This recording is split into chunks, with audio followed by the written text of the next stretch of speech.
ദിവസം പെട്ടെന്ന് ഒരു മുന്നറിയിപ്പുമില്ലാതെ ആമസോണിലെ 1000-ഓളം ജീവനക്കാർക്ക് ജോലി പോയ കാര്യം നിങ്ങൾ അറിഞ്ഞിരുന്നോ? ഒരു ദിവസം ഉറക്കമുണർന്ന് കാണുന്നത് ആമസോണിലെ ജോലി പോയെന്നുള്ള വാർത്തയാണ്.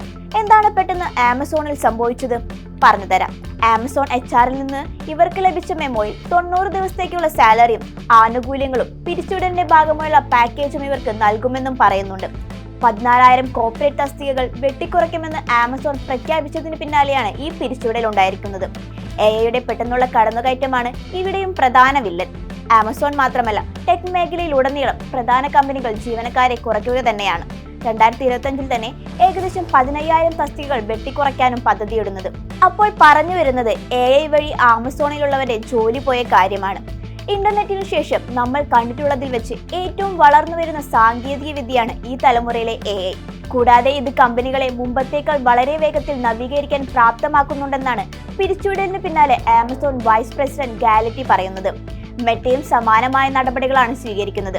AI-യുമായി ബന്ധപ്പെട്ട പിരിച്ചുവിടലുകൾ നടപ്പിലാക്കുകയും അതിന്റെ റിസ്ക് ഡിവിഷനിലെ ജീവനക്കാരുടെ സ്ഥാനങ്ങൾ ഓട്ടോമേഷൻ സാങ്കേതിക വിദ്യകൾ ഉപയോഗിച്ച് മാറ്റിസ്ഥാപിക്കാനാണ് മെറ്റയും പ്ലാൻ ചെയ്യുന്നത്.